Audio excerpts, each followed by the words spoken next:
Michigan Out of Doors Online is brought to you in part by Tri-County Logging.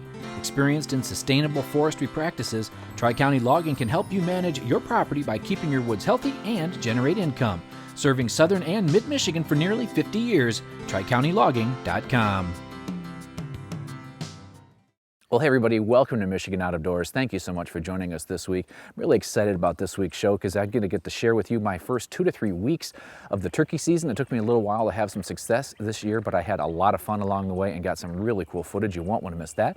And if you're watching this on a Thursday night, this is kind of a throwback Thursday. We're going to show you one of my turkey hunts from 17 years ago. I looked a little different back then, with my dad and a good buddy at our hunting shack up in Sheboygan County. You won't want to miss that. It's really fun to kind of look back. And then we're going to take you to actually a turkey recipe from my front yard with my pellet smoker, show you what I like to do with the turkey breast when it comes to preparing that for your family. Lots of good stuff on this week's show. You stay tuned. I'm Jimmy Gretzinger. It's time for Michigan Out of Doors.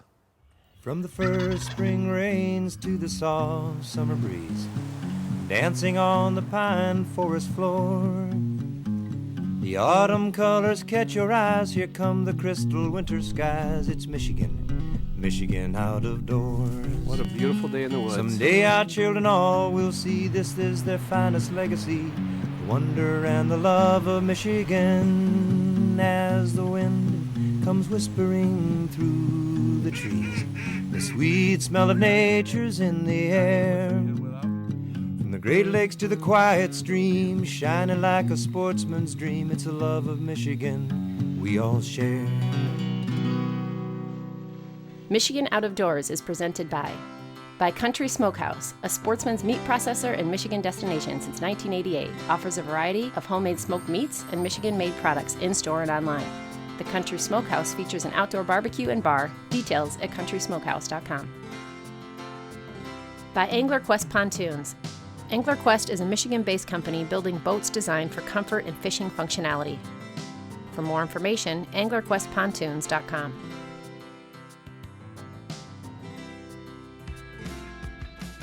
By Polar Craft Boats, offering riveted and welded boats for the outdoor enthusiast. Whether you're targeting fish or waterfowl, Polar Craft Boats have several models to choose from that keep you high and dry. For more information, polarcraft.com.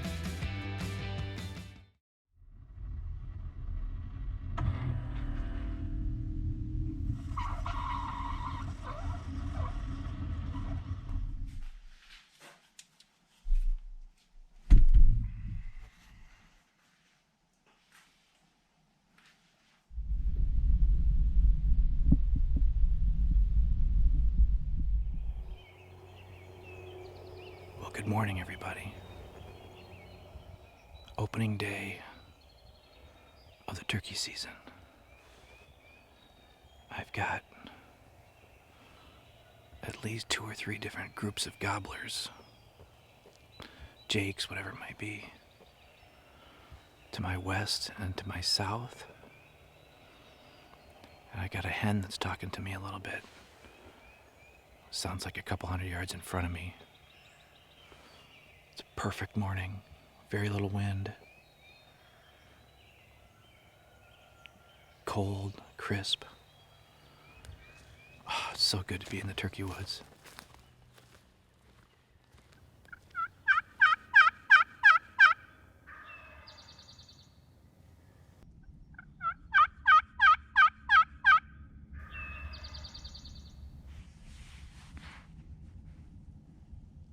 Well, this bird was definitely answering and coming my way.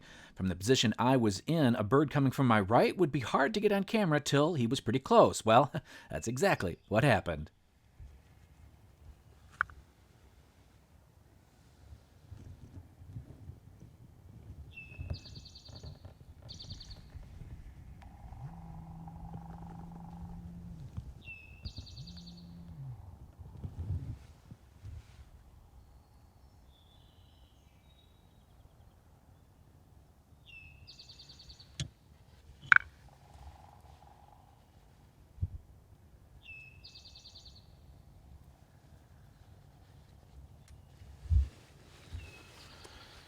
That's what stinks about trying to capture a hunt on tape. Those birds worked perfectly. There was three jakes and one longbeard.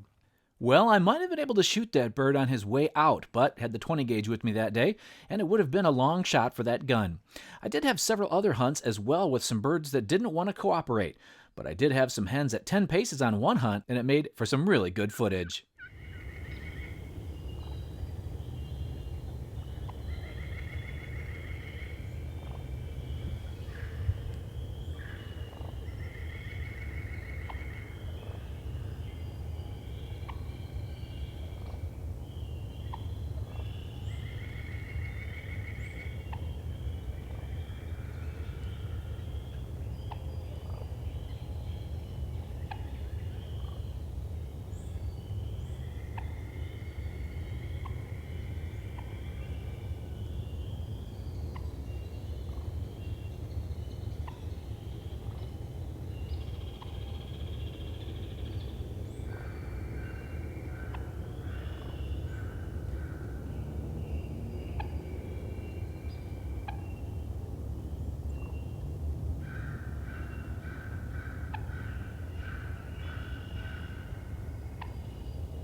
I have seen this once before, but this hen actually went into strut for a bit. Pretty cool hunt, even though I really never needed the gun. Well, that was a pretty cool morning. I called those hens in probably over an hour ago, and they hung out here forever. They came right in, as you could see, to the decoy. Couldn't figure that out. Then they left, and then I started calling again, and they came right back, and then they've just been milling around for at least an hour over there. I'm not sure how long, but and those deer came down it's just a beautiful morning. But I have heard one gobble all morning. It's about 9:30. I got a buddy that's hunts around here, and I think he might let me hit a couple of his properties, so I may do that here for a few hours, kind of late morning, early afternoon. And it's good to just be out of the house. It's a crazy new world that we're living in right now. And as always, the woods are always kind of, I think for a lot of us, a sanctuary that we can get away, and a lot of the worries of everyday life kind of, you can leave them at the truck to a certain degree. But since there's no turkeys around, I guess I can just kind of wax poetically here. But I just hope we come out of this corona thing just grateful for the things that we have that we just take for granted. I mean, going out for dinner with family and friends, getting to go to church, worship with your church family, just little things. Whoever thought that the most dangerous thing we do is go to the grocery store? I don't know. But I do know that as we come out of this, we're hoping that we can get back on the road soon and be traveling the state a little bit more. Just forget how much you miss that. Anyways, I hope you're all staying safe and getting out and doing a little hunting and fishing. It is a great place to be in the woods on a spring morning. On this hunt, there were some birds talking in the trees at first light, pretty far away. An hour or so into the hunt, I had one bird that answered and seemed like he may be coming. Luck would have it that Brandon Nutt, a buddy of mine, had already tagged out and had let me know about this property the day before. I was able to get on it this morning, and let's just say the morning hunt, well, it was looking pretty good at this point.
it doesn't get much better than that.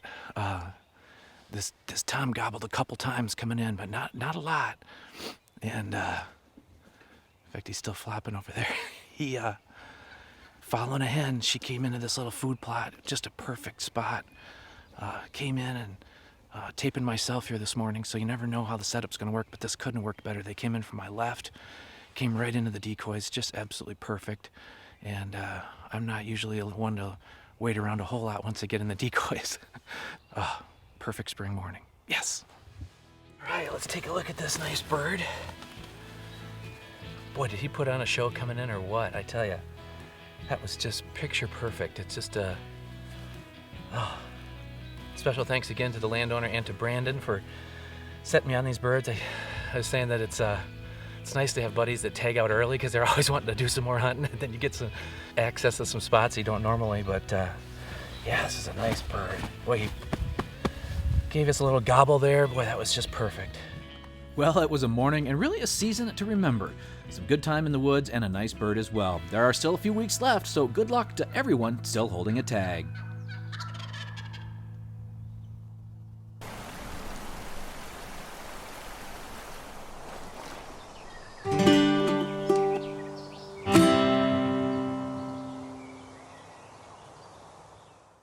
Well, like I mentioned earlier, if you're watching this on a Thursday, this is a throwback Thursday for us. Now, since we've been staying close to home a lot, Jenny Olson Silik was actually just kind of going through some of our old episodes and looking back years and years ago. And so she posted something on social media saying, hey, would you be interested in looking at some of our old stuff for Michigan Out of Doors? Well, of course, the response came back actually pretty quick. People were like, oh, we'd love to see some more Morton F., Jerry Geppetta, Fred Trow stuff, maybe some old Bob Garner stuff. And we would love to show that as well, but we have very little footage from years and years ago. A lot of it was lost in a fire. We have actually about every year or every other year we do a tribute to Morton F. We don't have 3 shows of his, we have 3 segments that he produced years and years ago. That's it, and we have nothing from the Jerry Geppetta years, nothing from the Fred Trost years, and then we have a little bit from when Bob Garner restarted the show with MUCC in 1993, so we have really episodes from then forward. And then when I purchased the show in 2009, we have those episodes. So we don't have a lot of the old stuff. I sure wish we did. We'd love to show you some of that old stuff, but unfortunately we just don't have our hands on that. But what we do have is from 17 years ago, a hunt that I did with my dad in northern Michigan at our hunting camp in Sheboygan County. I hope you enjoy it. Well, in our first story this week, we're going to bring you an opening day turkey hunt from Area J. I was lucky enough to draw a tag up there. We were hunting in Sheboygan County, and I was also lucky enough to have my dad tag along. He was going to be the one calling in the birds for me.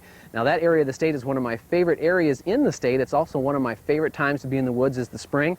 And we were also, with all that combined, we were lucky enough to see some birds. For me, the love of the outdoors started in this little cabin tucked away on the outskirts of the Pigeon River Forest. Usually this time of year, it's the busiest for this 2-room shack. 5, 6, and sometimes as many as 8 turkey hunters make their pilgrimage north to our slice of heaven. But this year was different. Joining me on this early hunt was my dad, Dick Gretzinger, who has called in more than one turkey through the years. And besides cameraman Gabe Van Warmer, Dick Tommelty was the other lucky Area J hunter. Now, Dick already had his bird, and he was gracious enough to have roosted some birds for us the night before, which gave us a real advantage this Wednesday morning. It was time to hit the woods and set up on our birds.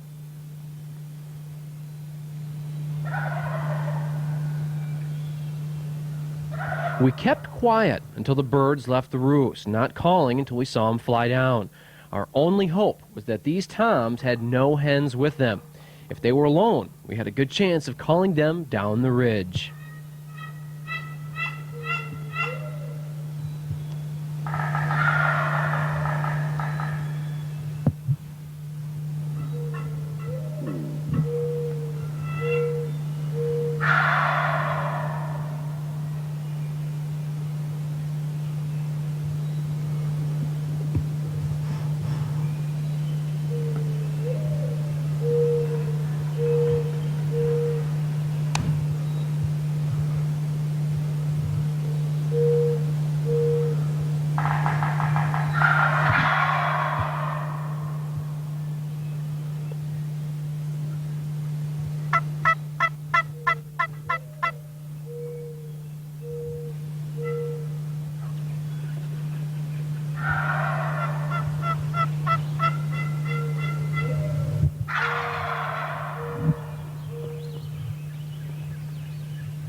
All right.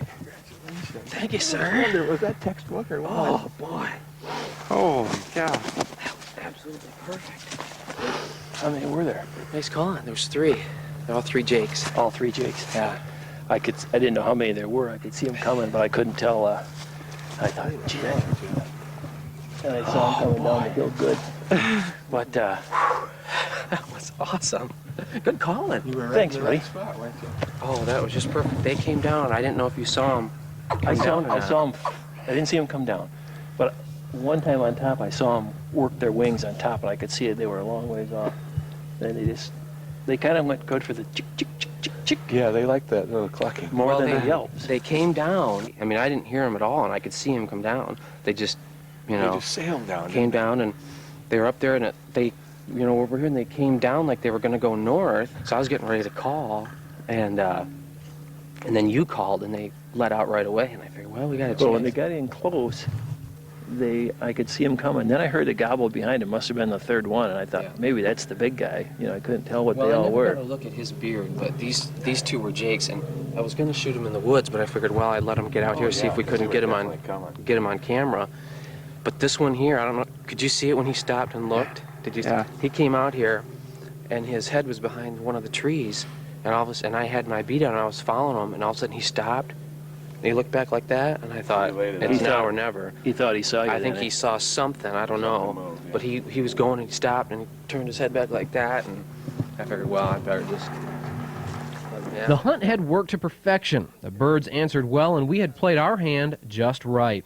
With the camera rolling or not, I have a hard time passing up birds up here. You never know if it will be the last bird you see or not. Well, and you guys weren't hearing many gobbles, so I figured there's no point in trying to pass up a Jake for something else when they're not really He who passes gobbling up too his much. chance waits till next year. It was a nice little Jake on a beautiful spring morning. And we here at MUCC believe strongly in passing on our outdoor heritage. And for me, nothing is finer than spending a day with my dad in the woods. I've learned a lot from him over the years while spending time with him in the woods, and not just about hunting either. One thing he has instilled in me is the importance of tradition, the time-honored practices groups of hunters develop over the years. And whether it's nailing a Jake beard to the cabin wall or when to take the proper and safe shot, time with an experienced outdoorsman is worth its weight in gold. And even though I have been hunting now for over 18 years, I hope I never get to the point where I think I know it all. And from what I've seen, the older hunters, ones with gray hair to mark the years, are the ones who know that every time out in the woods is a learning experience, and that it is not always a full game bag that makes a perfect day in Michigan's out of doors. Well, hey everybody, welcome to a new segment on the show. I have been really getting into smoking all sorts of stuff, from pork butts to ribs to wings to steak. I took this to grill camping one time, the smoker camping, and did cinnamon rolls on it. I've done a pizza on it. So I have a bit of a problem when it comes to smoking. But anyways, this is the Chimp by Gorilla Grills. Now, I had one of their bigger smokers, and recently, I guess maybe 4 to 6 months ago, got this portable smoker. How's it portable? Well, the legs come up. The whole thing weighs about 100 pounds. So it's great to take to like deer camp, turkey camp, fish camp. I've taken it camping with me before, and it just works out perfect. The legs fold up, and it's really pretty portable. So that's what I'm using today. They're based out of Holland, Michigan, but got a really simple recipe for you if you got a wild turkey. This is a turkey that I just shot a few days ago, and what I did to get it ready is I brined it, and that's a simple thing to do. It's just basically a gallon of water, a cup of salt, and a half a cup of brown sugar. Let it soak for about, I think 4 to 6 hours is about where this one has been. I put on earlier today, and real simple. So basically with a turkey breast like this, what I found, whether I've grilled it or smoked it, when I just lay it on the smoker on the grill, you get that real thick part of the breast, and then it tapers down and you get real skinny. So it's hard to get, once the thick part is done, the other part's a little overdone. So what I have done, I don't know who taught me how to do this, but picked it up somewhere. Take your turkey breast and basically put it into a ball like what we've got here. And then once it's in a ball, I took a shish kebab skewer, put it through there to kind of hold it in place. So we brined it, we're all set, I dried it off, and now I'm gonna wrap it in bacon.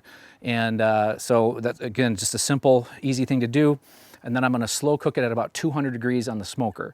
And I think turkey has to be about 165 to be done, so right around that 150-ish temperature. I got an internal gauge that I'll put in the bird here, you'll see in a minute. Once it gets to 150, I'm going to crank the temperature up on the smoker up to 400 and let it kind of finish off that bacon, kind of crisp it up a little bit. So that's what I love about these pellet smokers, is they are, you know, if I can do it, that's pretty much idiot proof. So I'm going to get this wrapped, get this turned on, get it up to snuff. So let me just show you here when you're doing, there's really no method to the madness here. You just want to kind of cover the bird as best you can, tuck these bacon in, and if you go, you know, if you have a little bit of space in between some of the pieces, that's perfectly fine. You want to get that smoke in there as much as you can, into the bacon, into the bird. And I tried this once before and it was just absolutely phenomenal, because when you cut this all up, you know, you got turkey and bacon all kind of coming together, and that's just a lot of goodness going on right there.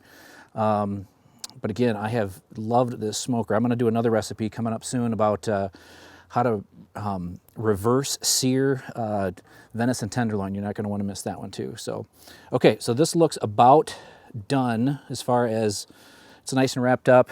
Again, I got a few spots where the bird is coming through, and that's perfectly fine, no big deal. And so we're going to go ahead and get the smoker fired up. I'm going to put an internal gauge inside of the bird right down in the middle of it. And again, since we got that nice ball, it should be an evenly cooked deal all the way around. So check back in a little bit. Well, once the smoker was fired up, I did baste the bird with a mixture of honey, garlic, and some water about every half hour or so. Okay, well, I think we are finally done. Right around the 2-hour mark is when I bumped up the temperature up to a little over 400, and the bacon is crisping up. Just hit 160, 165 internal temperature, so I'm going to go ahead and shut this down, pull that off, and give it just a couple minutes to rest, and then start cutting it and serve it to the kids. Let's see how we did. Pulling a bacon-wrapped anything off the smoker can be a little tricky with tongs, so a good pair of cooking gloves or something similar can be very helpful. Well, I think that kind of wraps it up, everybody. This turns out really, really good. I'm going to get it inside before it gets too cold here, but brine that bird for about 3 to 5 hours, somewhere in that range. Cooked it at low temperature, 200, 225 for about 2 hours, and cranked up the heat, crisped up the bacon a little bit. It looks awesome. So if you still have a tag in your pocket, good luck all you turkey hunters out there. This is a great way to finish off your season. Pellet smokers are really fun, easy to use, and they can make a pretty average cook like me, well, almost look like they know what they're doing. Well, hey everybody, thank you so much for watching Michigan Out of Doors this week. If you missed part of this week's show or last week's show, you can always check us out online at michiganoutofdoorstv.com. We have full episodes of the show there every week. And if you're on social media, you can follow us there. And if you're on YouTube, you can subscribe to our channel there and get an email every time we post something new. Lots of good stuff coming over the next few weeks. Next week's going to be Jenny's turkey hunt, and we're actually getting out and doing a little spring fishing now as well. So make sure you are getting out as much as you can, enjoying this great weather that we've got here in the great state of Michigan, and enjoying what you can in the out of doors with friends and family. If we don't see you in the woods or on the water, hopefully we'll see you right back here next week on your PBS station. Michigan Out of Doors is presented by. Do you dream of somewhere bigger than your backyard? You can get there with Greenstone. Whether you want to hunt, fish, hike, or just watch the sunset, we're ready to help you own your place in the great outdoors. To learn more, visit greenstonefcs.com. Closed captioning provided by Marvo Mineral, makers of Lucky Buck, deer management products including minerals to supplement deer diets year-round to improve health and antler growth. When I wander far away, a dream stays with me night and day. It's the road that leads to my home state. I am a Michigan man. Changing seasons paint the scene like rainbow trout in a hidden stream. The white-tailed deer in the tall pine trees. I am a Michigan man. I am a Michigan man. Ask where I'm from and I'll show you my hands. Lord above, I love this land. I am a Michigan man. From the Keweenaw down to St. Joe, Kalamazoo, East to Monroe, to St. Marie and back again. I am a Michigan man. I am a Michigan man. Ask where I'm from and I'll show you my